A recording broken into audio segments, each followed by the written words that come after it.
Assalamualaikum warahmatullahi wabarakatuh.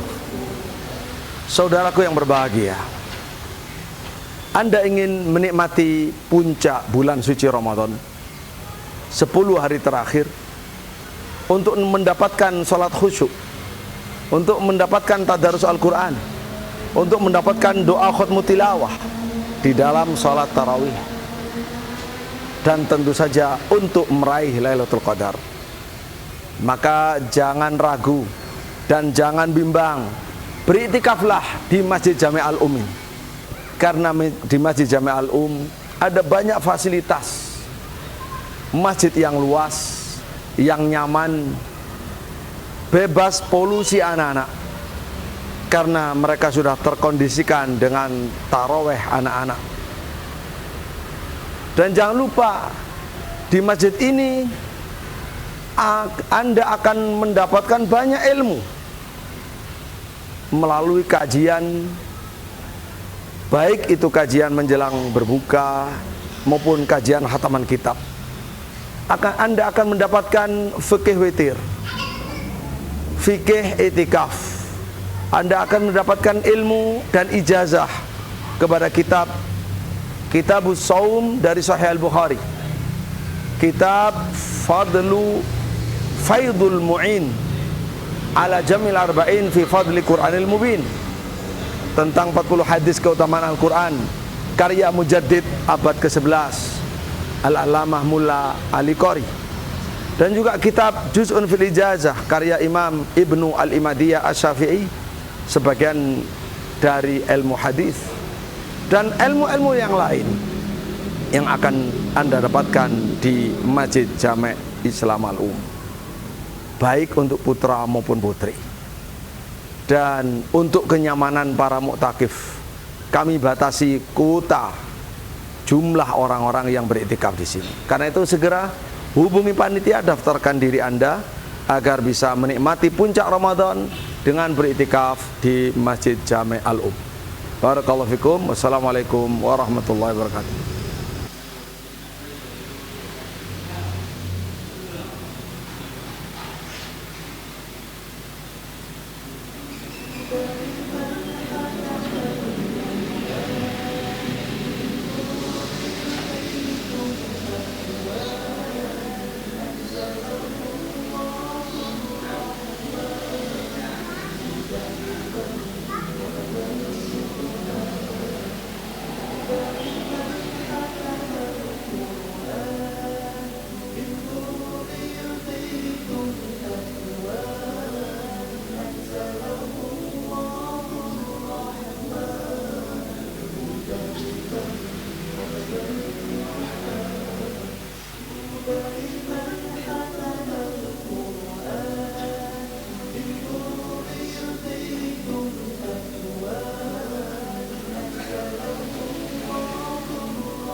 Assalamualaikum warahmatullahi wabarakatuh.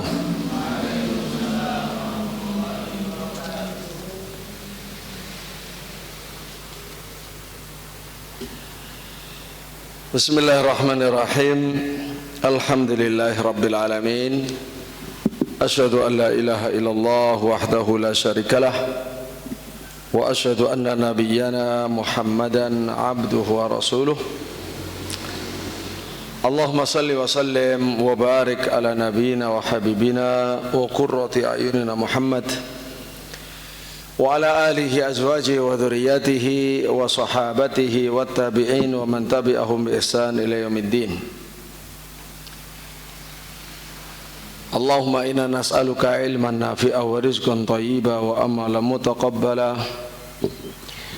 Allahumma taqabbal minna siyamana wa qiyamana wa jami' ibadatina wa kaffir anna sayiatina wa tajawaz anna dhunubana innaka antal ghafurur rahim. Allahumma amin. Para jamaah sekalian rahimakumullah, para mahasantri dan pemirsa semuanya yang sedang berpuasa maupun yang udzur syar'i yang sedang mengikuti kajian kita melalui online, semua yang kami cintai, kami hormati, marilah kita bersyukur kepada Allah Subhanahu wa taala karena dengan rahmatnya sore hari ini kita sampai pada tanggal 20 Ramadan. Allah sudah memberikan kita kesempatan Ramadan dan sudah kita nikmati 20 Ramadan pertama. Sisa puncak Ramadan 10 hari terakhir, yang insya Allah iktikaf dimulai dari sore nanti, dari maghrib. Oleh karena itulah insya Allah Ta'ala besok pagi sebagai kajian perdana di 10 hari terakhir. Karena bertepatan dengan hari Jumat, maka kita adakan ba'da subuh sampai syuruk, sampai selesai syuruk, ya artinya sampai syuruk, dan secukupnya kemudian kita sholat, sehingga yang istirahat untuk persiapan Jumat. Tapi kalau hari-hari biasa selain Jumat, insya Allah ya mungkin mulai jam 9 ya, sebagaimana nanti mungkin akan diumumkan sama panitia. Dan jam 9 tidak sampai duhur, menjelang duhur sudah kita tutup insya Allah. Untuk sore hari ini kita akan melanjutkan Kitabus Shiyam dari Sahih Imam Al-Bukhari rahimahullah, dari bab 51. Tetapi sebelum itu kita sampaikan tambahan ilmu, tambahan manfaat yang sangat penting terkait dengan tambahan sanad baru kepada Imam Bukhari rahimahullah. Banyak sanad tetapi kita cukupkan 2 saja. Yang pertama dari Syekh Muhammad Dhamin Al-Hindi As-Salafi As-Syafi'i, dan kedua dari Syekh Abu Ishaq Al-Khuwaini rahimahullah.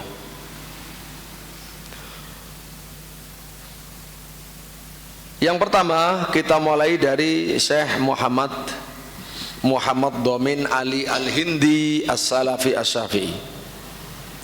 Ini yang menjadikan kenapa kita terangkan, kita tambahkan, karena beliau adalah termasuk panutan kita, yang kita berharap guru kita ini masuk dalam sabda Nabi SAW, khairun nasi man tala umruhu wa hasuna amaluhu. Ini termasuk orang langka. Beliau Muhammad Dhamin Ali Hindi Al-Hindi As-Salafi As-Syafi'i. Yang unik dan yang langka, dia orang India tapi mazhabnya Syafi'i dan berakidah Salafi. Dan usianya Masya Allah, lahir tahun 1906, usianya 120 tahun, segar bugar, dan seorang ulama, aktif sampai sekarang majelis sama hadis. Alhamdulillah dengan izin Allah saya selesai mengikuti majelis Sahih Bukhari selama 3 bulan itu. Dalam 3 bulan melalui 72 majelis.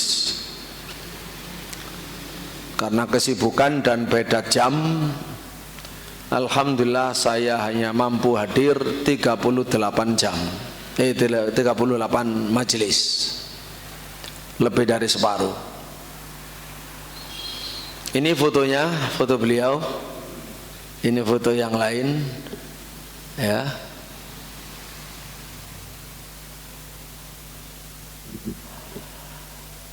Sanadnya seperti ini.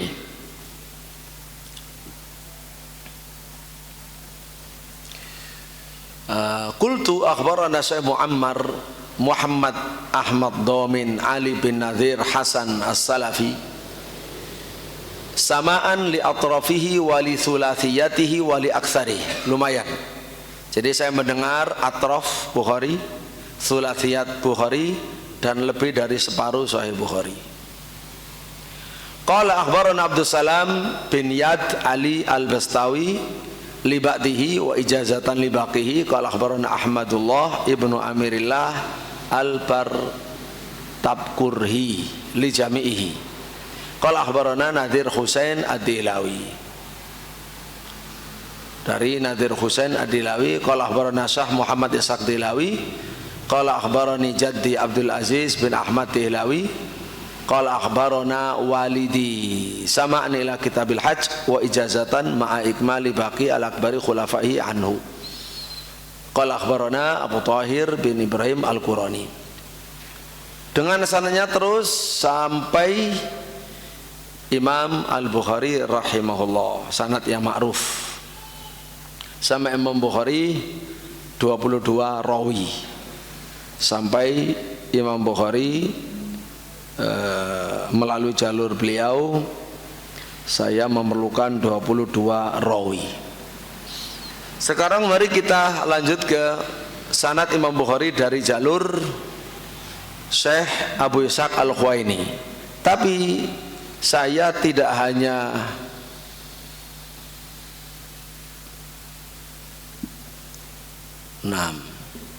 jadi insya Allah saya tidak hanya membaca sanad, lebih dari itu.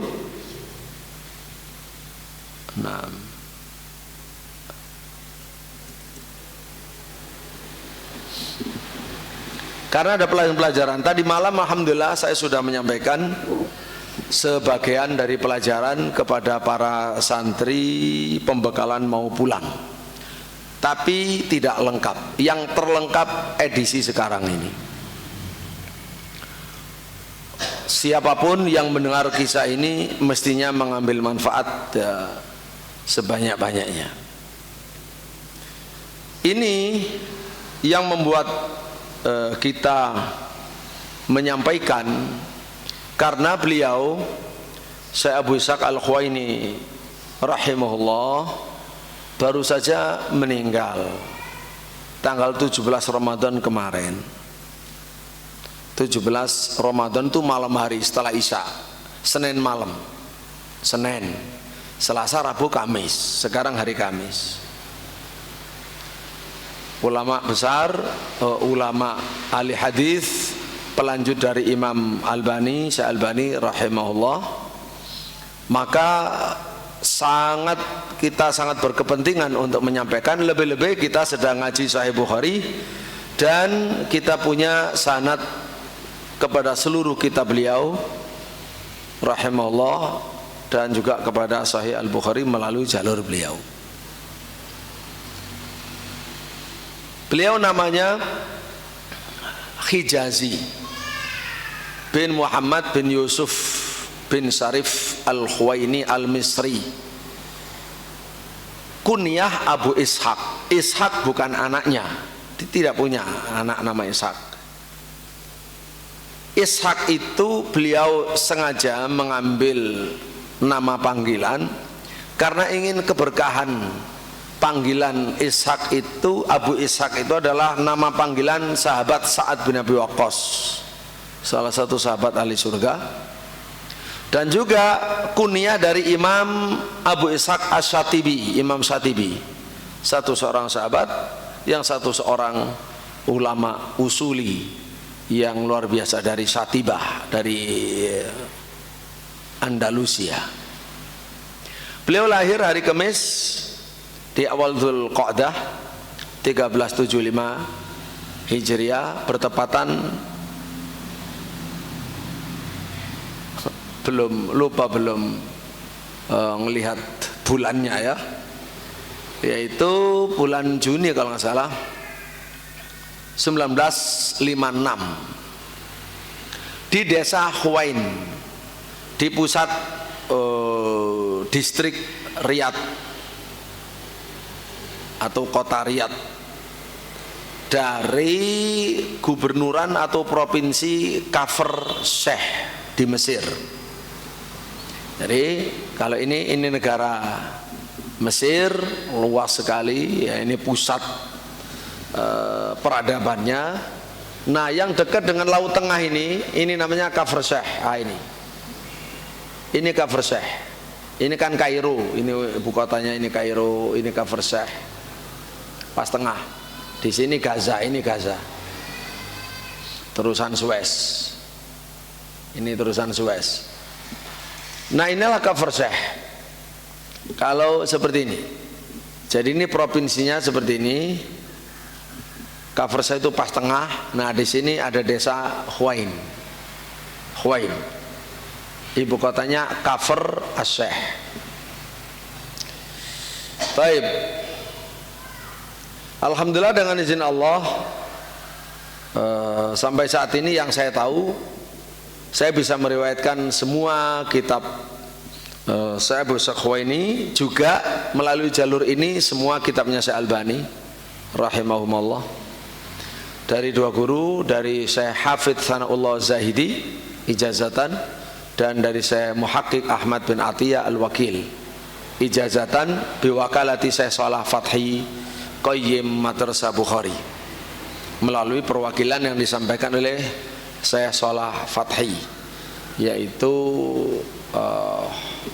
semacam pemilik ya akun Madrasah Al-Bukhari di Telegram. Keluarga beliau dilahirkan di keluarga pedesaan yang sederhana, tidak melarat, tidak kaya, sedang secara ekonomi. Pekerjaannya adalah petani, termasuk petani dulu ya, petani katun ya, termasuk petani kapas ya. Tetapi sangat dimuliakan karena orang tuanya, keluarganya adalah berakhlak mulia di desanya itu. Abahnya menikah 3 istri. Syekh itu anak dari istri yang terakhir, yang ketiga, dan anak yang tengah dari 5 laki-laki. Semuanya sebagai orang desa taat beragama karena fitrah. Seperti rata-rata di desa kita, orang tua kita yang ahli agama, yang taat ya, seperti itu. Bahkan saking mulianya akhlak ya, kemuliaan akhlaknya, ayahnya itu pernah memergoki ya, di zamannya orang mencuri hasil pertanian itu biasa, sama dengan di sebagian daerah di kabupaten masih biasa sampai sekarang. Mencuri rebung itu dicuri, pete dicuri, kelapa dicuri, apa saja dicuri yang ada di ladang ya. Jadi masih ada. Jadi nggak heran ya, di sana di zaman itu ada orang mencuri hasil pertanian, rebutan sama yang pemilik sawah gitu kan. Nah, suatu hari dia melihat ada orang mencuri kapas dari kebunnya. Bapaknya ngumpet, bukan malah menghardik, dibiarkan sampai pergi, sampai berhasil mengambil hajatnya apa. Ya artinya untuk menunjukkan kesabarannya, kebaikan akhlaknya. Dan beliau ini mulai kecil sehat, tidak pernah pergi ke dokter. Kecuali sekali ketika kemarin sakit menjelang wafat, nah itu sakitnya kompleks, itu ke dokter. Kalau sebelumnya ya, sehat semuanya. Wafat, oh ini apa, ayahnya ini masih Afan, masih bicara bapaknya. Jadi bapaknya itu tidak pernah pergi ke dokter kecuali ketika menjelang wafat. Baik, kembali ke Syekh sebagai anak. Beliau sekolah madrasah ibtidaiyah 2 kilo dari desanya, dari desa Huwain, biasa 6 tahun sama dengan kita. Lalu pergi ke marhalah semacam SMP, tapi di sana namanya I'dadiyah gitu. Istilahnya I'dadiyah, kira di Madrasah Hamdi ya, Syahid Hamdi, 1/4 jam kalau naik ke mobil. Setelah itu pindah ke sanawiyahnya ya, Madrasah Aliyah kalau di sini, di Madrasah Syahid Riyadh. Ya karena jauh tempatnya, maka menyewa, ini agak di kota ya Riyadh, maka nyewa rumah sendiri dia dan kakaknya untuk keperluan sekolah. Nggak tahu karena memang di sana wallahu alam ya tidak ada kebudaya mondok seperti kita pesantren. Kalau kita kan pesantren, saya aliyah nyantri di Darul Ulum Bangil, tidak perlu ngekos. Tapi kalau beliau ngekos tiap pekan pulang, ngambil bekal tiap pekan pulang. Nah setelah selesai SMA, terjadilah di situ simpang siur untuk lanjut kemana. Ya beliau sendiri, saudaranya, keluarganya itu beda pendapat, maunya kemana. Biasa orang desa zaman itu umum, jadi masih tidak terfokus. Agama biasa orang awam, hanya taat beragama, akhlak mulia, taat ibadah gitu saja. Akhirnya dari perdebatan kuliah kemana itu, beliau putuskan mantep kuliah bahasa Spanyol. Itu ya, kuliah S1 bahasa Spanyol.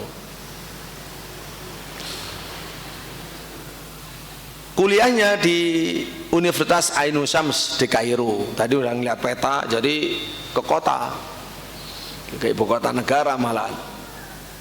Alhamdulillah, walhasil lulus S1 mumtaz, cum laude dalam bahasa Spanyol. Maka beliau kepingin menjadi anggota lembaga bahasa Spanyol. Maka pergilah dia ke negeri Spanyol mendapatkan beasiswa.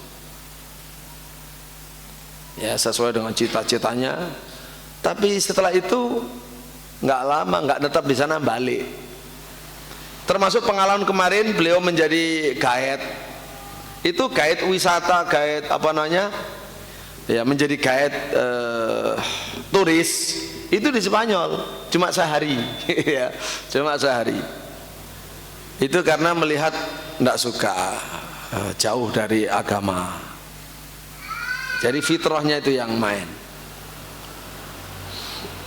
Baik, sebelum itu kita mundur sedikit. Kehidupan di Mesir waktu sekolah SMA sebelum universitas. Mulai kecil sampai SMA tidak ada perhatian khusus untuk ilmu syar'i. Cukup sholat, ya ibadah yang wajib itu, dan akhlak. Sampai akhirnya safar di akhir tahun terakhir di SMA itu tahun 1975 SMA-nya. Kalau saya kan 85, beda 10 tahun. Nah, beliau pergi ke Kairo ya untuk belajar sama saudaranya, kakaknya lah. Di Kairo itu mulai kenal ngaji tahun itu. Hadir sholat Jumat yang diisi khotibnya oleh Syekh Abdul Hamid Kishk. Ini sangat terkenal orator ini. Waktu saya di Libya dulu di awal-awal ya tahun 87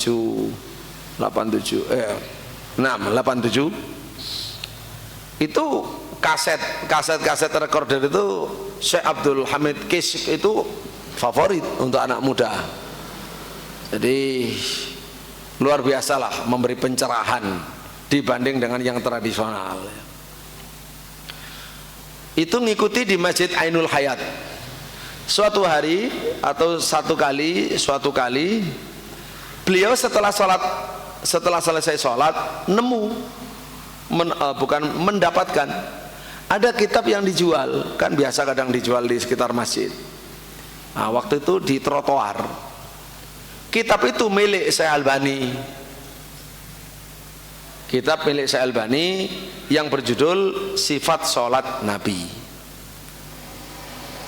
Sifat Sholat Nabi dari takbir hingga salam. Ya, sifatu sholatin Nabi sallallahu alaihi wasallam minat takbiri ila taslim ka'annaka taroha. Ini sifat sholat Nabi dari takbir sampai salam seolah kamu melihatnya, menyaksikan langsung. Begitu judulnya, kuat sekali judulnya ya. Terus pemuda Khuwaini ini yang Hijazi tadi itu mulai buka-buka dan lihat-lihat ternyata mahal, kata dia, 15 kirs uang Mesir, saya nggak tahu berapa rupiah. Karena merasa mahal ditinggal, tertarik tapi mahal, nggak bisa beli.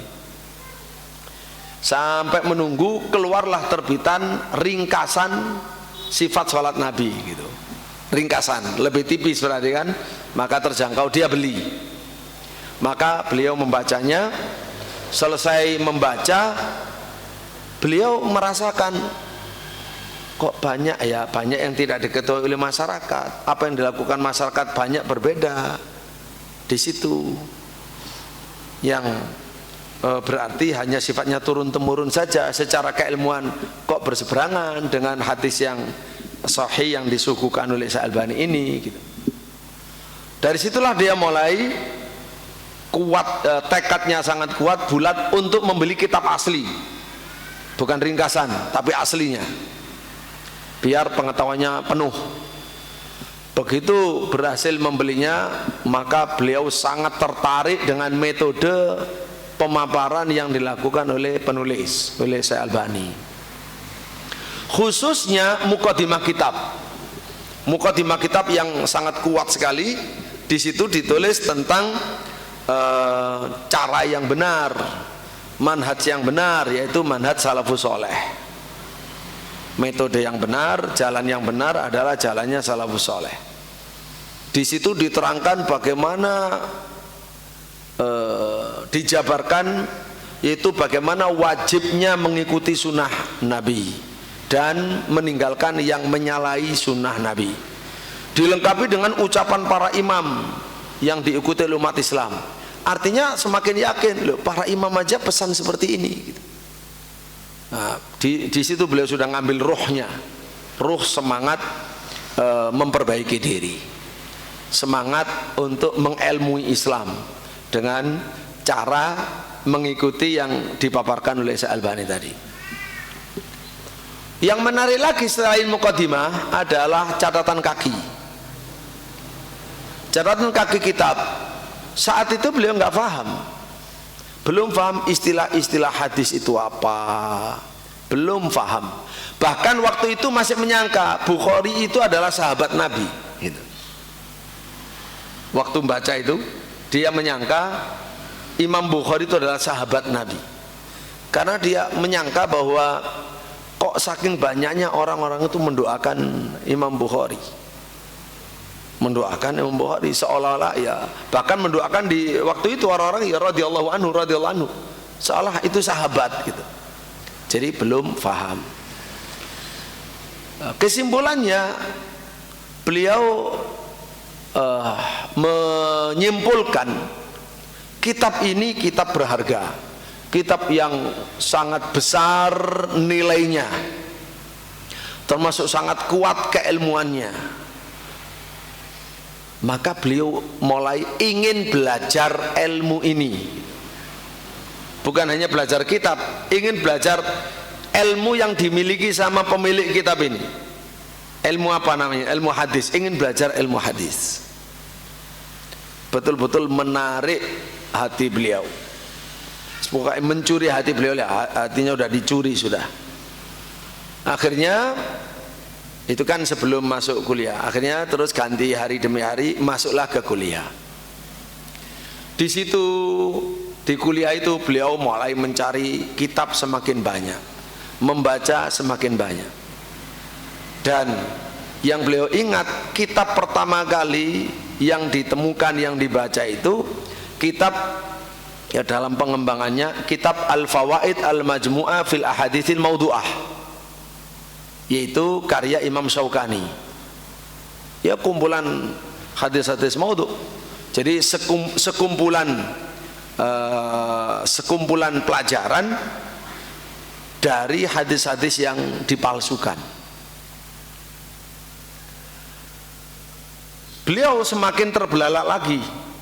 Jadi yang tadi sudah memandang masalah serius, ini tambah serius lagi. Karena beliau dapati, loh, kok hadis-hadis yang terkenal di masyarakatnya itu ternyata tidak sahih dari Nabi gitu. Itu yang membuat beban pikirannya dan daya tariknya itu. Ini jadi beban, menjadi tantangan untuk semakin tertantang mempelajari hadis. Mulailah dia mencari orang yang bisa mencari guru, tanya kepada orang-orang siapa guru yang bisa mengantarkan dirinya kepada ilmu ini. Akhirnya orang menunjuk bahwa kalau kamu ingin belajar ilmu itu silakan belajar kepada Syekh Muhammad Najib Al-Muti'i, muhadis di Mesir. Syekh Muhammad Najib Al-Muti'i ini itu yang memiliki Takmilatul Majmu', kitab Muhadzab Imam Syirazi fil Fiqh Syafi'i, disarah oleh Imam Nawawi. Ternyata enggak selesai, dari jilid 1 sampai jilid 9 saja. Lalu dilanjut oleh Imam Taqiyuddin Subki dari jilid 10 sampai jilid 12, enggak selesai. Jaraknya jauh ratusan tahun. Karena melihat karyanya Imam Nawawi luar biasa, ini kalau dilanjutkan luar biasa. Imam Subki juga nambahi sedikit. Maka Imam Muhammad Najib Muti'i itu ingin melengkapi syarah Muhadzab, walaupun beliau bukan seorang yang ahli fikih, yang pakar fikih, karena lebih banyak muhaddis. Tapi rasa minat ingin melayani kitab itu, beliau akhirnya mulai menulis syarah jilid 13 sampai berakhir jilid 20 jilid kitab itu ya. Nah, ditunjukkan ke beliau, mulai belajar kepada beliau. Imam Abu Ishaq Al-Khuwaini yang masih mencari waktu itu, mencari ilmu, mencari, ketemulah, kan masih langka, tidak seperti zaman kita sekarang. Ketemulah dengan 100 hadis yang pertama dari kitab Silsilah Ahadits Dha'ifah wal Maudu'ah wa Athariha As-Sayyi' fil Ummah. Jadi serial hadis dhaif dan palsu dan dampak buruknya terhadap umat. Dia cuma dapat 100 hadis pertama, tapi sebagai sampel udah cukup. Ini semakin terbelalak lagi gitu, semakin tertarik lagi dengan ilmu hadis, dengan cara pemaparannya.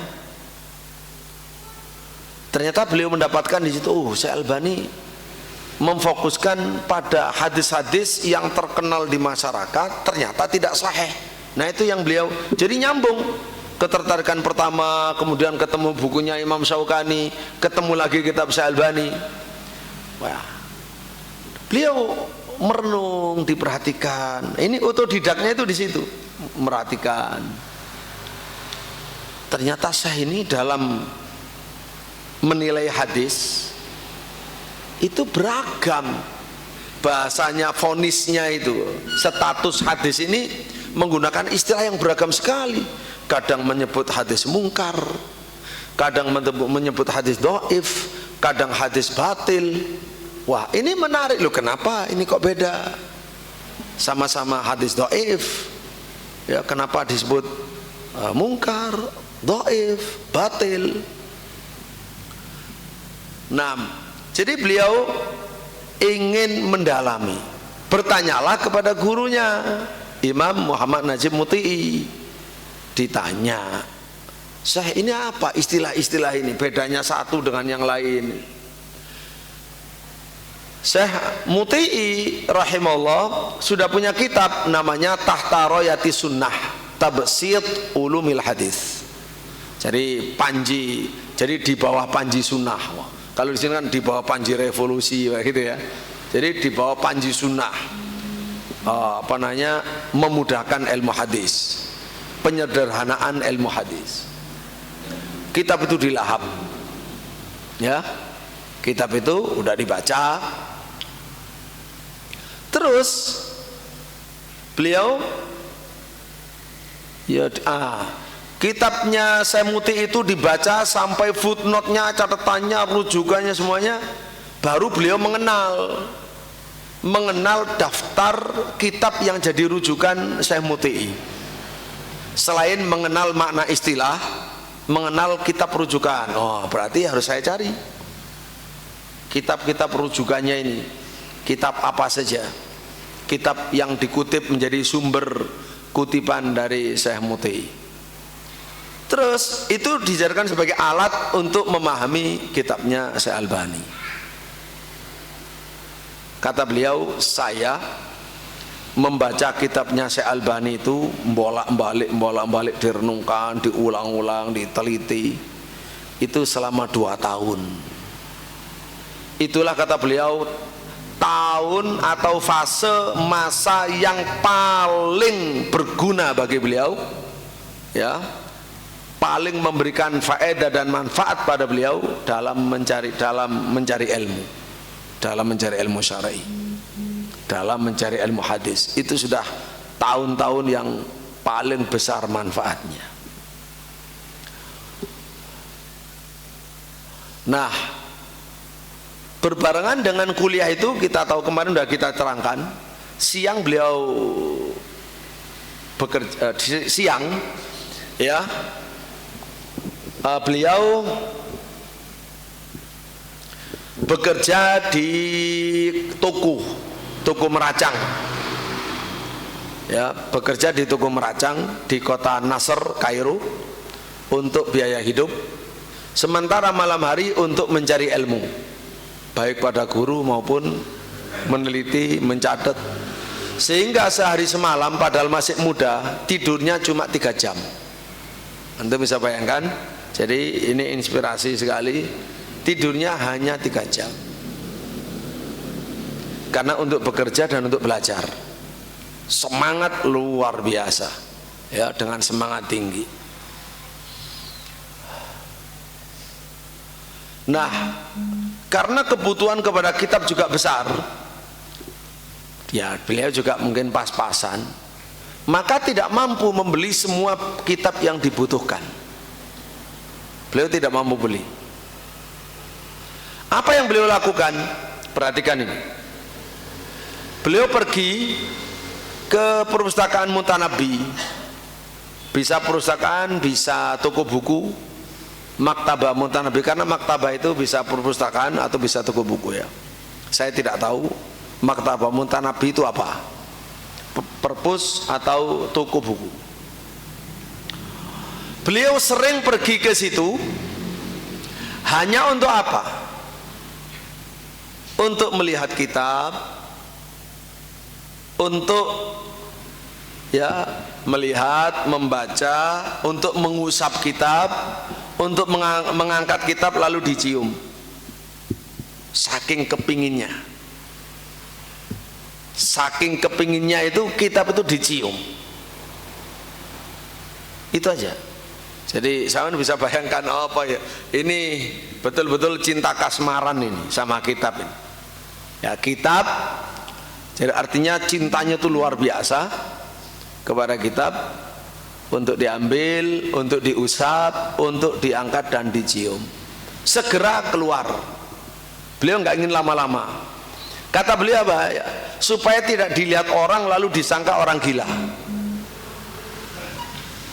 Ya, kalau orang terus datang mencium kitab, gitu kan, dia nggak ngerti kan apa isi, artinya kan kepingin punya kitab, tapi belum mampu untuk beli. Cukup melihat, membuka, baca, mencium, keluar. Terkadang menyalin, menulis, bukan fotokopi, ya, menyalin dengan tulisan tangan. Kan ini masih zaman kita, ya, bukan zaman salafus saleh dulu, ya, zamannya zaman kita.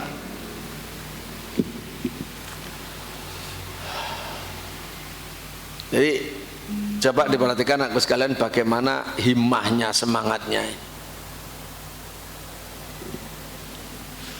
Maka saya terus sambil belajar ke majelisnya Syekh Muti'i. Belajarnya Syekh Muti'i waktu itu di rumah mahasiswa Malaysia. Rumah yang disewa, yang ditempati oleh mahasiswa Malaysia, dekat dengan lapangan Abdu Basah di daerah Abbasiyah. Mulailah beliau Syekh Muti'i itu mensarah. Dia belajar sarahnya Sahih Bukhari, belajar sarah Majmu' Imam Nawawi yang beliau sarah itu. Lalu kitab Asbah wan Nadhair, kitab Imam Suyuti, kitab Usul Fikih. Lalu bahkan juga kitab belajar Ihya Ulumuddin Abu Hamid Al-Ghazali. Belajar dari gurunya Syekh Muti'i.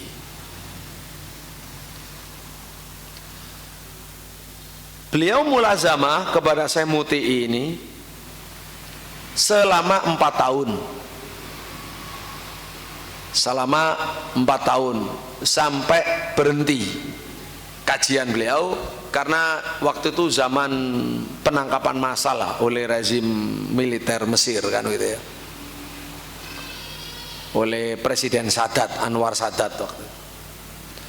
Akhirnya ya sudah, ulama-ulama nggak aman karena dianggap ulama itulah lawan negara yang mengajari orang untuk berislam dengan baik, nahi mungkar, ya itu kan berdakwah, amar ma'ruf nahi mungkar, itu kan ulama. Kalau tanpa ulama kan nggak bisa. Ya pokoknya masya Allah ulama itu tempat yang dijadikan sasaran. Nah Syekh Muti'i akhirnya lari ke Sudan, kemudian lari ke Medina, sampai wafat di Medina dan dikuburkan di kuburan Baqi', rahimahullah rahmatan wasi'ah. Termasuk saya punya guru lain yang juga muridnya Syekh Al-Muti'i yang memberi ijazah pada saya. Lalu beliau juga belajar pada kitab Sayyid Sabiq, pada Syekh Sayyid Sabiq yang punya kitab Fiqhus Sunnah itu. Belajar langsung kepada gurunya Syekh Sayyid Sabiq. Lalu belajar lagi kepada ulama-ulama yang biasa mengajar di Jami' Al-Azhar, Syuyukhul A'midah di Jami' Al-Azhar. Sana kan mulai ada banyak syekh saya yang menggelar majelis taklim. Beliau duduk belajar usul fikih, belajar lughah Arabiyah, belajar qiraat. Tapi enggak banyak, cuma melengkapi saja. Ya, tidak banyak. Lalu mulai belajar bacaan qiraat Warsh pada pamannya dari ibunya. Memang paman dari ibunya itu guru qiraat. Tahun 1396 Hijriah, 1396 Hijriah, datanglah Syekh Albani ke Mesir. Nah ini luar biasa. Datang ke Mesir menyampaikan ceramah di markas umum Jamaah Ansarus Sunnah Muhammadiyah di Abidin. Jamaah Ansar Sunnah Muhammadiyah itu ormas Salafi di Mesir. Ya, Syekh Albani datang sana ngisi muhadharah. Tapi setelah ngisi muhadharah, Syekh langsung pergi. Sehingga Syekh Abu Ishaq ini tidak sempat bertemu langsung, tidak sempat. Nah, waktu itu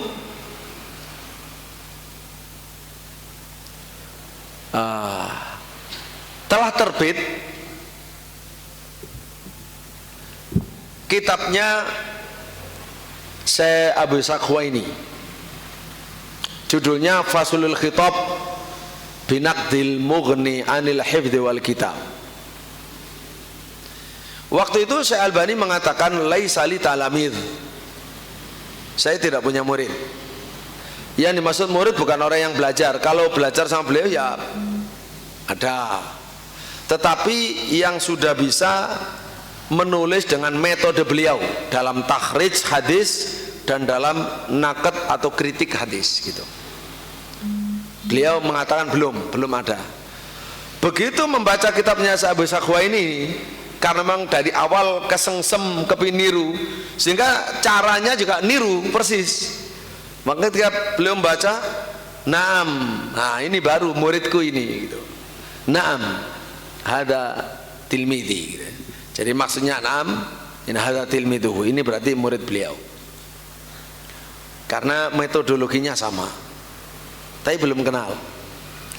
Akhirnya Syekh Abu Ishaq Khuwaini safar ke Yordan untuk menemui Syekh Albani di Yordan, dari Mesir ke Yordan.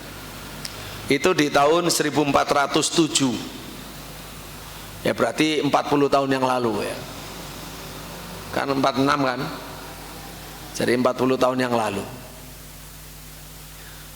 Lalu Syekh Khuwaini, Abu Ishaq Khuwaini bersama Syekh Albani selama 1 bulan full di Yordan, selama 1 bulan full. Itu kata beliau, kata Syekh Abu Ishaq Khuwaini, ini adalah hari-hari terindah saya, hari-hari terbaik saya. Talaki langsung, belajar langsung, diskusi langsung selama 1 bulan dengan Syekh Albani. Masya Allah ya, dimudahkan Allah, dipertemukan. Kemudian ketemu lagi dengan Syekh Albani 3 tahun berikutnya, 1410 Hijriah. Berarti saya sudah di Jakarta kira-kira tahun 90-an ini, 1990 mungkin ya, 90, iya 1990. Saya Abu Ishaq Khuwaini haji, dan itu haji pertama bagi Abu Ishaq Khuwaini dan haji terakhir bagi Syekh Albani. Saya berangkat haji 1415 ya, berarti 5 tahun berikutnya saya baru haji pertama. Nah di sana ketemu. Jadi berdasarkan ini maka pertemuan beliau dengan Syekh Albani cuma 2 kali, dan itu beliau tulis pertemuannya itu selama 2 kali itu. Satu haji, yang satu di Yordan 1 bulan, ditulis bukan ya, dipaparkan, direkam dalam kaset tape recorder, lalu disebarluaskan, diterbitkan dengan judul Masail Abi Ishaq Al-Khuwaini, karena banyak di situ pertanyaan-pertanyaan diajukan. Lalu lewat telepon beberapa kali. Jadi begitu, mengambil ilmunya dari Syekh, dari kitab-kitabnya, dari ceramahnya, ceramah audio ya, lalu dari pertemuan 2 kali itu. Setelah itu Syekh Abu Ishaq berangkat pergi ke Saudi, lalu berhasil mendapatkan, mencari ilmu dari Syekh Abdullah bin Qa'ud, hadir di majelis Syarah Al-Kafiyah fil Jadal karya Imam Juwaini ya, yang membaca waktu itu Syekh Saleh Al-Syekh yang kemudian jadi Menteri Agama Saudi, yang membaca di majelis. Lalu belajar dari Syekh Abdul Aziz bin Baz rahimahullah, hadir di sebagian majelisnya di Masjid Al-Kabir, Masjidul Kabir, untuk syarah kitab, 1 kitab Sunan Nasai, kemudian syarah Majmu' Fatawa Syekhul Ibnu Taimiyah, lalu kitab Tauhid Syekh Muhammad bin Abdul Wahab. Lalu berhasil bertemu langsung dengan Syekh Muhammad bin Shalih Utsaimin di Haram, bahkan masuk ke kamarnya pribadi, lalu mengajukan pertanyaan-pertanyaan khusus tertentu dengan Syekh Utsaimin. Nah, kalau pujian para ulama kepada beliau, Syekh Albani menyebutnya dia adalah muridnya. Ini baru muridnya. Pujian bahwa tulisannya bagus, cara penulisan metodologinya mengikuti beliau. Kemudian dalam pertemuannya di Amman, di Yordan, ibu kota Yordan, Beliau mengatakan setelah ya di 1 bulan pertemuan itu, qad sahhalaka ma lam yasihha li ghairik. Telah sah untukmu apa yang tidak sah untuk selainnya. Ya. Lalu di kitab Silsilah Ahadits Shahihah jilid 5 di hadis 2457 beliau menyebut secara khusus orang-orang yang sedang menggeluti ilmu hadis dengan sangat kuat. Orang-orang yang sangat kuat dalam menggeluti ilmu hadis menurut Syekh Albani siapa? Kata beliau, semoga sebagian saudara-saudara saya yang sangat kuat ya bisa menegakkan ilmu ini, menjalankan ilmu ini. Seperti saudara saya Syekh Ali Halabi. Saya alhamdulillah belajar banyak sama beliau, juga ketemu langsung, dan beliau menjuluki saya Agus Hasan Basri As-Sobahi, yang saya anggap ahli waktu subuh. Disebut As-Sobahi kata beliau. Rahimallah, beliau sudah wafat, masih muda. Lalu saya Samir Zuhairi, saya ketemu di Mina, ketemu di rumahnya, saya berangkat ke rumahnya di Riyadh, diberi izin untuk nerjemah dan menerbitkan Arba'in Nawawi tahqiq beliau dulu. Kemudian saya Abu Ishaq Al-Khuwaini, disebut 3 orang, wa nahwihim, dan yang seperti 3 orang ini. Jazahumullah khairan, semoga Allah membalas mereka dengan baik. Jadi ini termasuk ya muridnya. Dalam ilmu hadis muridnya disebut sendiri sama beliau. Juga di Silsilah Hadits Shahihah jilid 7 hadis 3953 yang diterbitkan setelah wafatnya beliau, wafatnya Syekh Albani, beliau mengatakan ini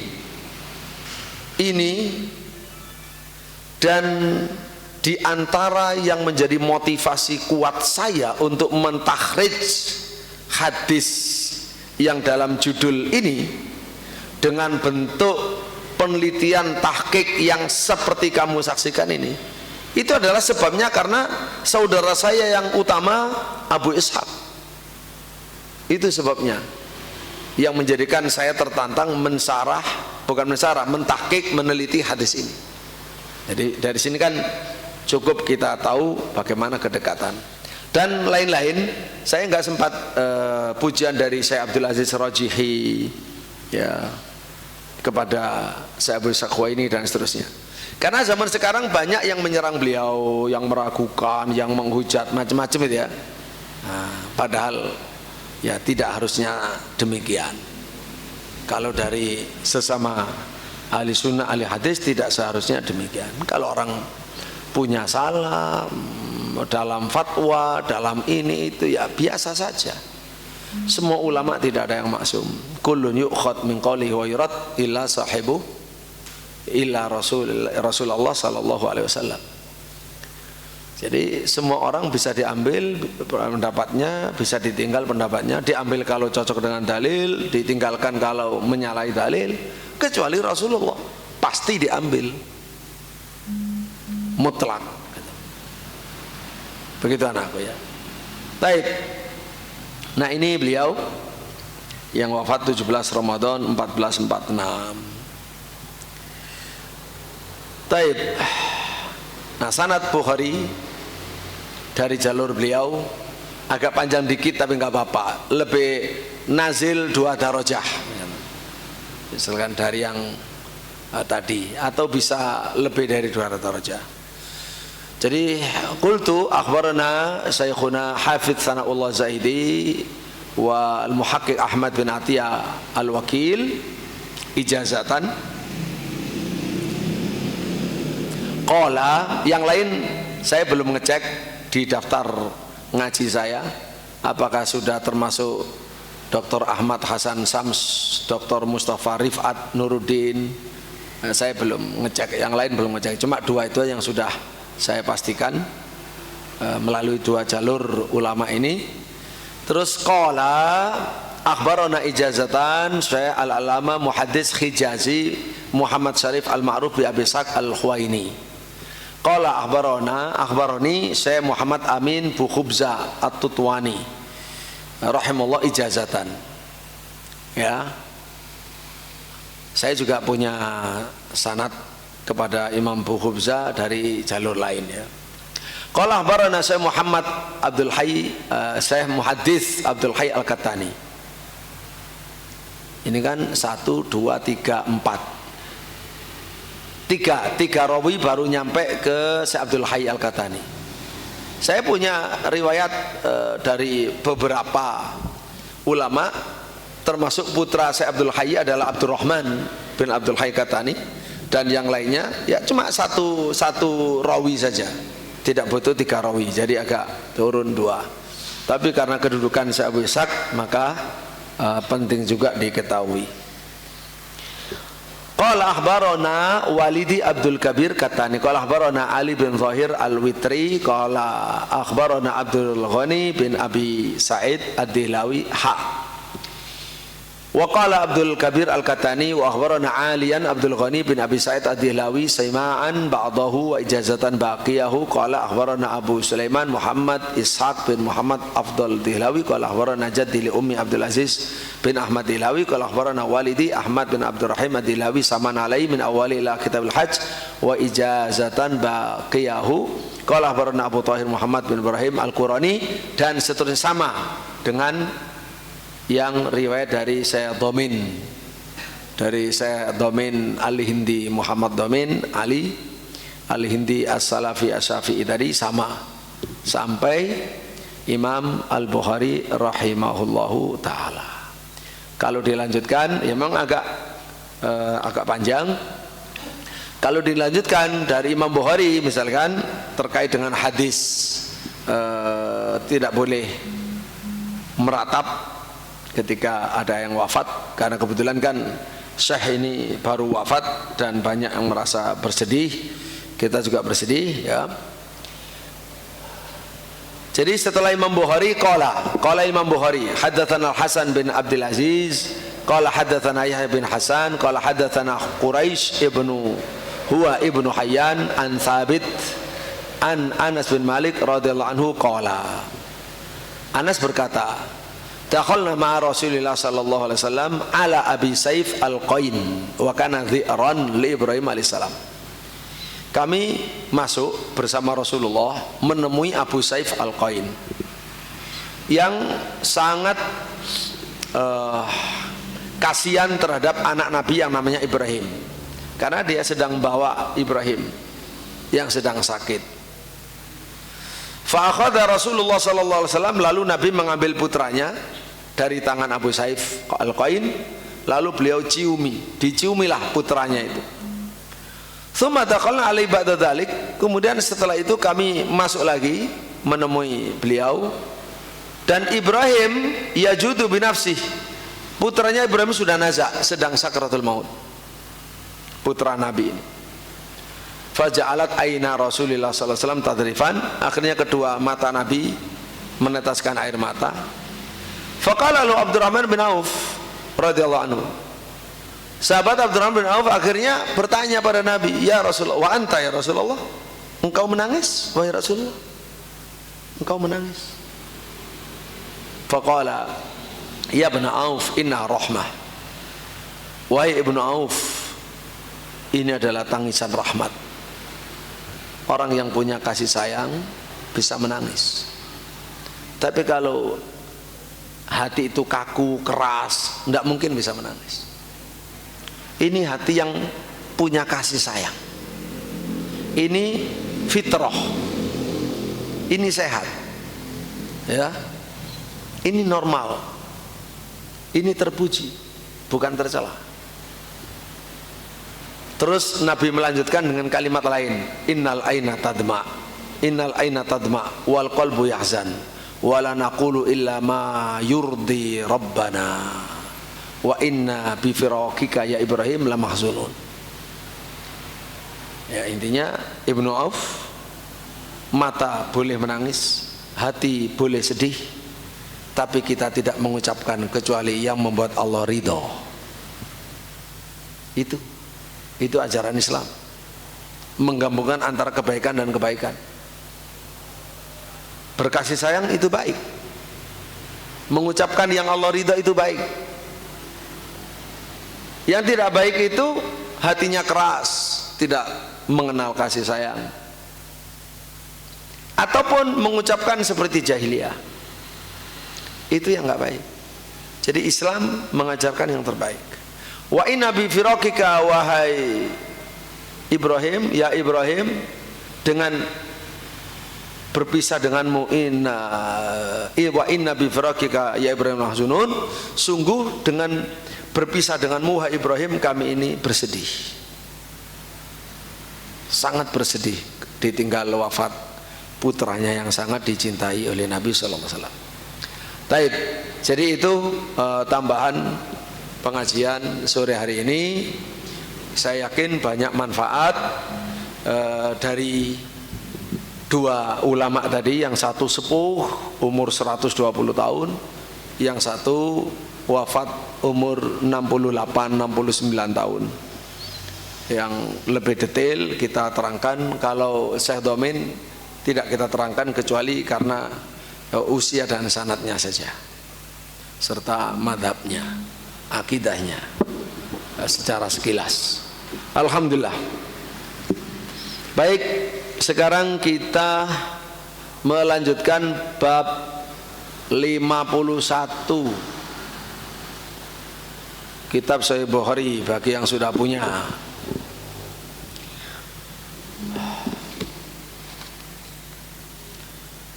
Bab 51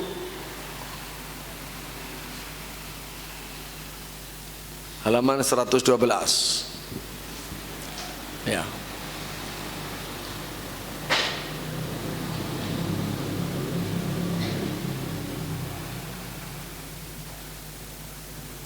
Benar 51 atau 53?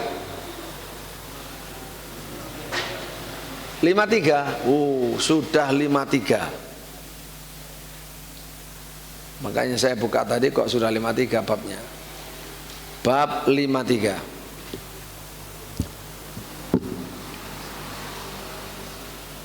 Enam.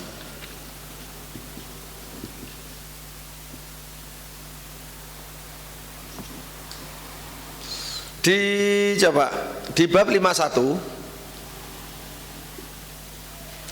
kembali ke belakang, bab 51, di hadis Aisyah radhiyallahu anha, di hadis 1980 ya, dari Ummu Salamah, hadis Ummu Salamah.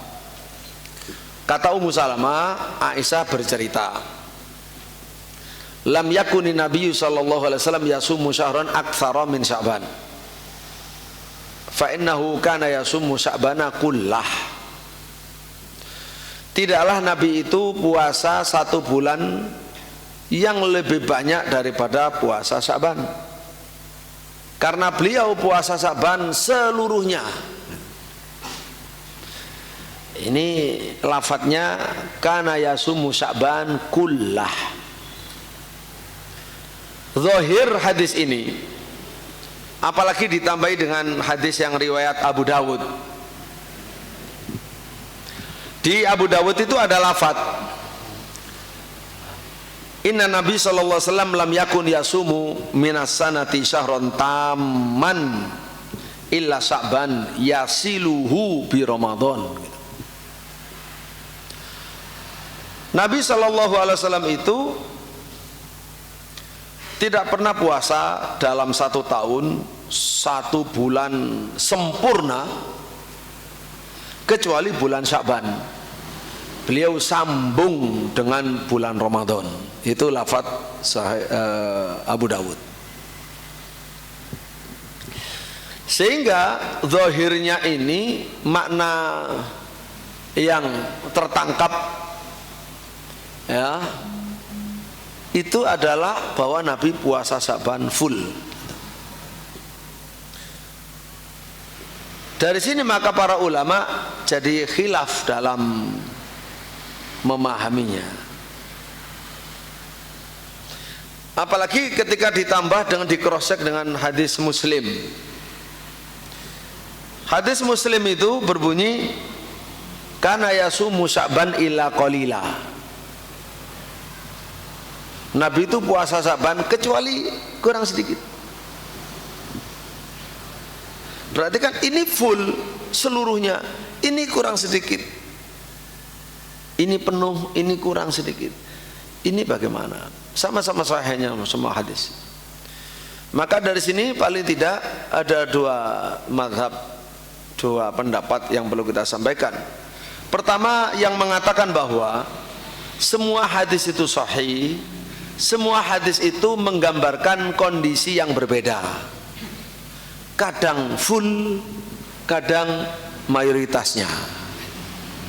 Kadang kebanyakan Sya'ban, kadang full Sya'ban. Nyambung dengan Ramadan, kadang. Jadi karena masing-masing hadis dimaknai ya berbeda-beda antara satu tahun dengan tahun yang satu dengan tahun berikutnya. Ini termasuk yang dipilih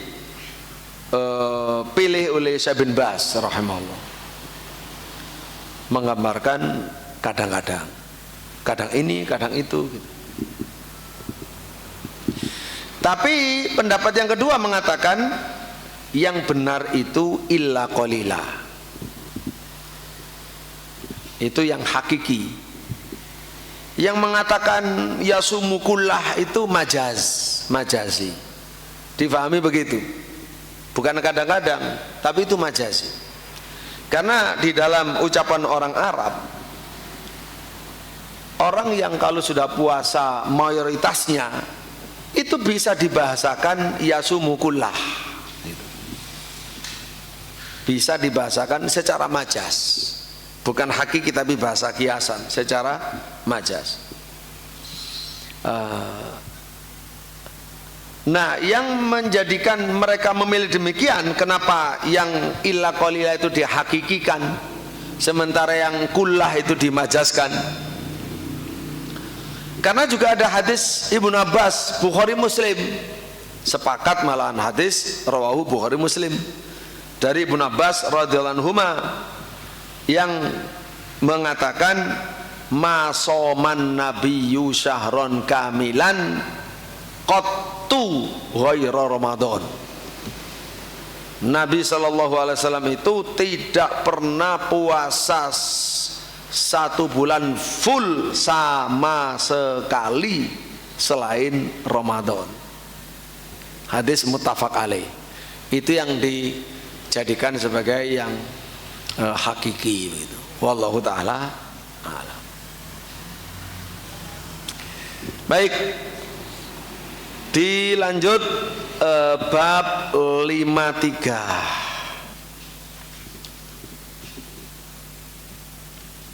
Bab 53.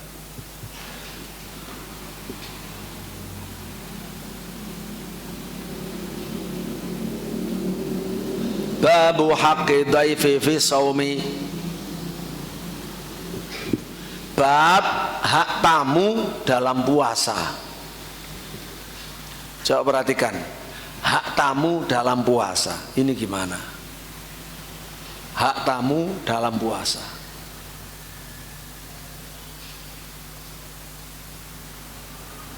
Kita baca hadisnya dulu. Qala al-Imamul Bukhari rahimahullah, haddatsana Ishaq qala akhbarana Harun bin Ismail qala haddatsana Ali qala haddatsana Yahya qala haddatsani Abu Salamah qala haddatsani Abdullah bin Amr bin As radhiyallahu anhuma.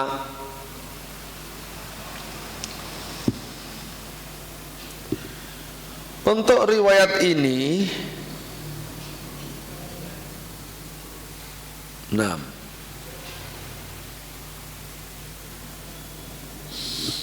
haddatsana Ishaq, yang dimaksud Ishaq adalah Ishaq ibnu Rahawai. Ishaq ibnu Rahawai, murid Imam Syafi'i. Kemarin juga ada Humaidi, murid Imam Syafi'i, temannya Imam Ahmad. Qala akhbarana Abu Khalid keliru. Qala akhbarana Harun bin Ismail. Harun bin Ismail ini Al-Khazzaz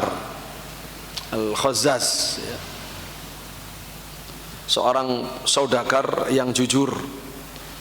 Di seluruh Sahih Bukhari cuma ada 2 hadis riwayat beliau ini, riwayat Harun bin Ismail. Hadis ini dan 1 hadis lagi di i'tikaf. Sudah, selainnya enggak ada. Qala haddatsana Aliun qala haddatsana Yahya. Yahya itu Yahya bin Abi Katsir.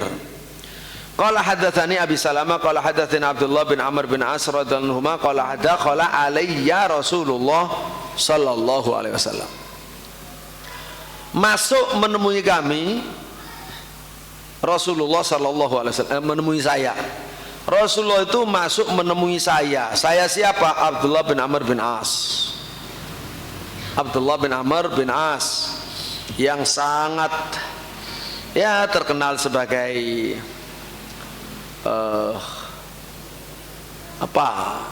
sebagai perwira tinggi, sebagai orang yang ahli militer sekaligus ahli ibadah. Abdullah bin Amr bin As. Rasul masuk nemui saya. Fadzakarul haditha, kata Imam Bukhari, lalu Abdullah bin Amr bin As menyebutkan hadisnya. Yakni maksudnya inna li zaurika alaika haqqo wa inna li zaujika alaika haqqo. Sesungguhnya li zaurik, zaur itu adalah zair. Sesungguhnya bagi pengunjungmu, bagi tamumu, zair atau dhaif, tamu. Sesungguhnya tamumu punya hak alaika atas diri kamu. Yang harus kamu penuhi. Kamu wajib memenuhi hak tamu. Kamu harus perhatian pada tamu. Tidak boleh dengan alasan sibuk tamu dianggurkan, tamu dicampakkan. Ini dalam Islam kedudukan tamu itu penting. Apapun kondisinya, kasih dong jawaban yang jelas, yang baik, keputusan yang baik. Diterima apa menunggu atau balik besok atau bagaimana? Ya artinya, ataupun kalau diterima ya dimuliakan, minum, makan. Termasuk kalau dia puasa, punya hak untuk puasa, tidak boleh dipaksa. Kamu harus makan. Nah, kecuali itu tamu ya. Beda kalau hubungannya hubungan lain, hubungan saudara, anak orang tua, guru murid. Seperti kasus kemarin hadis terakhir yang kita baca, hadis bab 50 terakhir, Sodaqah Salman, yang Salman Al-Farisi bertamu ke Abu Darda, Ummu Darda. Masih ingat enggak? Bertamu ke saudaranya, kan dipersaudarakan. Lalu Ummu Darda kok pakaiannya adalah pakaian-pakaian yang lusuh, pakaian kerja, pakaian dapur, enggak dandan sama sekali. Masa kamu kenapa? Saudaramu itu tidak ingin dunia, siangnya puasa, malamnya sholat. Tidak, istrinya dicampakkan. Nah ini kan ditunggu. Abu Darda datang, dia buat makanan. Ayo silakan, silakan, makan. Saya nggak akan makan sebelum kamu makan. Ayo kamu makan sekarang. Kamu makan, aku makan. Akhirnya kan makan. Terus nginep Salman. Setelah sholat isya, ayo tidur. Belum lama mau bangkit sholat ditarik, belum waktunya, tidur dulu. Separuh malam mau bangkit, belum waktunya, tidur dulu. Baru di akhir malam, ayo sekarang waktunya kita sholat bareng-bareng. Itu kan hubungannya bukan sekedar tamu, saudara. Apalagi kalau dia sebagai yang tua, yang kakak gitu ya. Itu beda lagi. Jadi artinya di sini ya dia punya hak untuk puasa. Kalau orang yang bertamu ya terserah dia mau puasa mau tidak, terserah tuan rumah. Tuan rumah membatalkan puasa demi memuliakan tamu, ya itu haknya tuan rumah. Tamu tidak bisa intervensi. Misalkan tamu bertamu terus juga kan makan, loh sampean nggak makan? Enggak, sampean harus makan sama saya. Misalkan tamu memaksa, ya tambah nggak boleh. Dia nggak punya hak. Ya, dia hanya punya hak untuk dirinya. Dirinya punya hak untuk puasa. Tapi kalau memaksa tuan rumah ya tidak bisa ya. Jadi gitu. Jadi hak tamu dalam puasa. Jadi tamumu adalah kamu punya hak. Tamumu punya hak atas dirimu yang harus kamu tunaikan. Istrimu, pasanganmu punya hak yang harus kamu tunaikan. Tidak bisa kita alasan sibuk ibadah, sibuk yang lain, istri nggak digubris. Itu zalim, tidak boleh. Itu termasuk akhlak yang buruk dan penyebab rusaknya rumah tangga. Setelah itu fakultu, saya tanya sama Rasul sallallahu alaihi wasallam, wa ma shamu Daud? Puasa Daud itu apa ya Rasulullah? Qala nisfud dahr, puasa separuh tahun. Separuh tahun ya sehari puasa, sehari mokel, ya berarti kan separuh puasa, separuh tahun puasa, separuh tahun tidak puasa. Itulah saum Daud. Nah, ada faedah hadisiyah dalam hadis ini. Imam Bukhari rahimahullah menuturkan hadis ini tidak lengkap, dipotong, diringkas. Beliau punya pandangan boleh menyampaikan hadis dengan ringkas sesuai dengan kebutuhan. Boleh iradul hadis mukhtasara. Lah Imam Bukhari meriwayatkan hadis ini ada yang mutawwala lengkap panjang, ada yang mukhtasara. Termasuk yang lengkap adalah hadis berikut di bab 54. Walaupun dengan sanad yang beda. Kayaknya ada perbedaan sanad. Karena mendapatkan hadis dari banyak jalur, sehingga jalur ini dipakai kan khazanah, kan kekayaan. Mana 54 ya, jalur itu kekayaan, rezeki dari Allah. Punya guru banyak itu rezeki dari Allah dalam riwayat. Bayanu babu hakil jismi fi shaum. Bab hak jasad dalam puasa. Hadis 1985. Qala Imam Bukhari rahimahullah haddatsana Ibnu Muqatil qala akhbarana Abdullah qala akhbarana Al-Auza'i qala haddatsani Yahya ibnu Abi Katsir qala haddatsani Abu Salamah ibnu Abdurrahman qala haddatsani Abdullah bin Amr bin As radhiyallahu anhuma qala li Rasulullah sallallahu alaihi wasallam ya Abdullah alam ukhbar annaka tasumun nahara wa taqumul lail.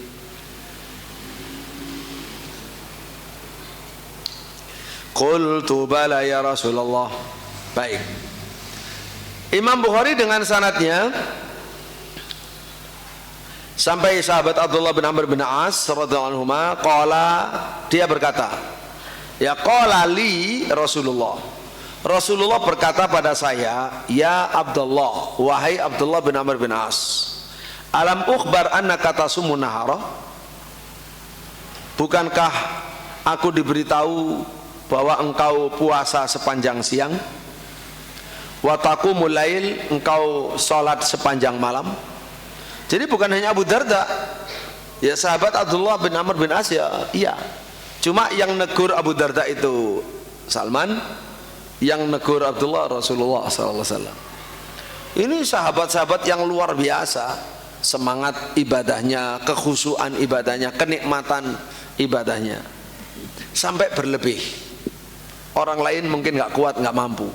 Nah, karena Nabi sayang kepada umatnya, kepada muridnya, maka ditegur, diluruskan, diarahkan yang terbaik, yang paling ideal menurut pandangan Nabi, bukan menurut pandangan masing-masing.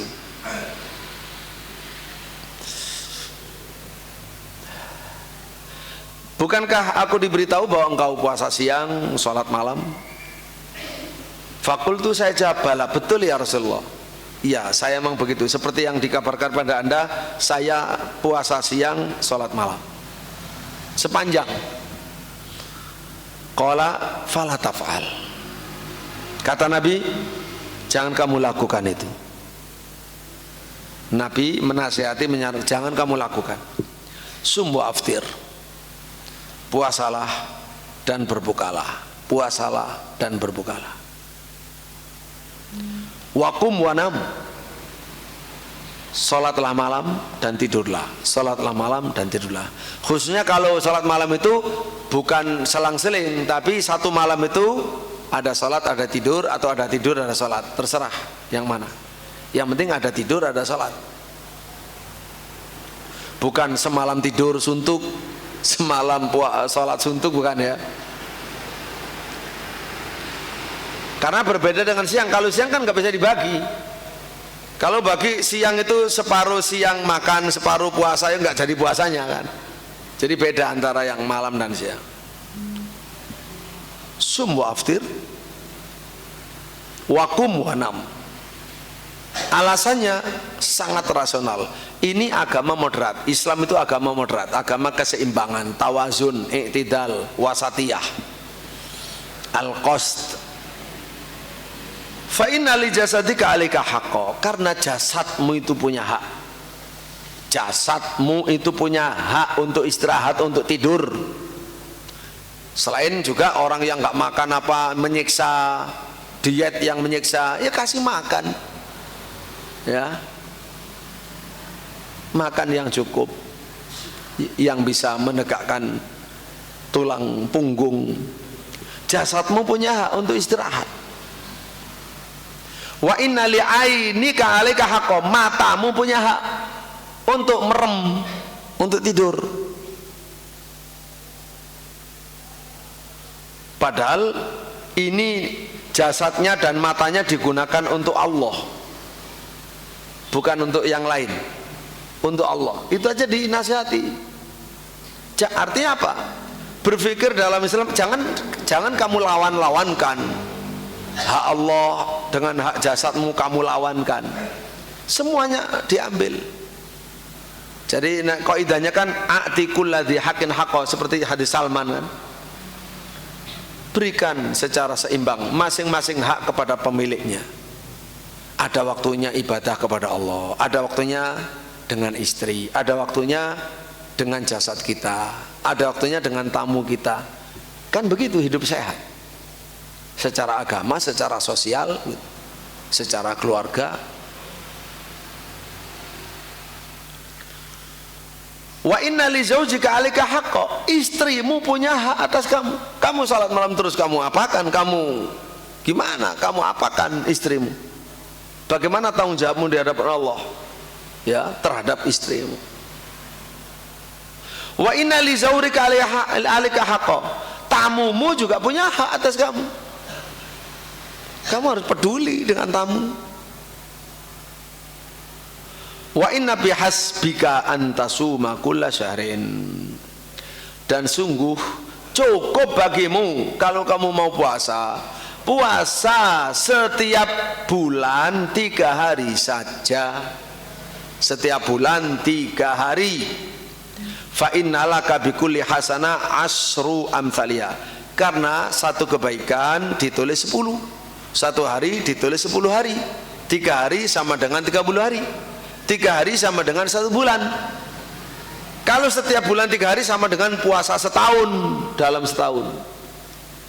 Sahih? Bener nggak?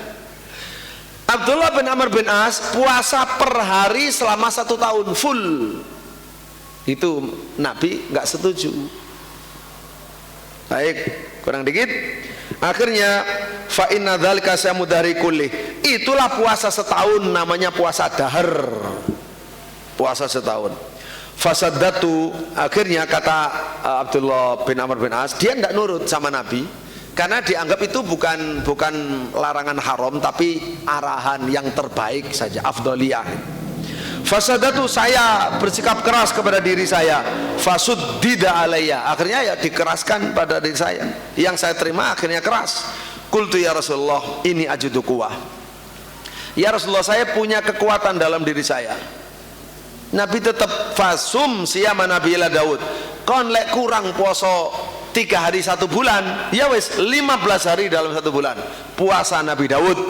Wala tazid alai, jangan kamu tambah. Asalnya kan cuma 3, karena dia merasa kuat, ya dikerasi sama Nabi ya tadi itu. Qultu wa maka nasiyamu Nabilah Daud alaihissalam. Puasa Daud itu apa kanjeng Nabi? Qala nisfuddar, itu puasa separuh tahun itu. Puasanya separuh tahun. Fakan Abdullah yaqul ba'dama kabir, setelah dia sudah tua, Rasul sudah lama wafat, sudah tua, dia baru merasakan ibadah kerasnya itu melebihi nasihat Nabi itu membuat dia payah. Ya laitani qabiltu rukhsatan Nabi. Andai saja dulu saya terima kemurahan dari Nabi sallallahu alaihi wasallam. Ya. Demikian ngaji sore hari ini, semoga berguna, bermanfaat bagi kita semuanya, dan semua amal kita diterima oleh Allah sebagai amal soleh, amal makbul indahu, dan kita diampuni semua dosa kita, dosa orang tua kita, dosa guru-guru kita semua, termasuk jalur keilmuan kita semua kepada guru kita, ya, sampai para sahabat ya radhiyallahu anhum, ya. Semoga kita semuanya dikumpulkan di surganya Allah Subhanahu wa taala. Amin ya rabbal alamin. Kita akhiri subhanakallahumma rabbana wa bihamdika asyhadu an la ilaha illa anta astaghfiruka wa atubu ilaik. Assalamualaikum warahmatullahi wabarakatuh. Jangan lupa besok kajian ba'da subuh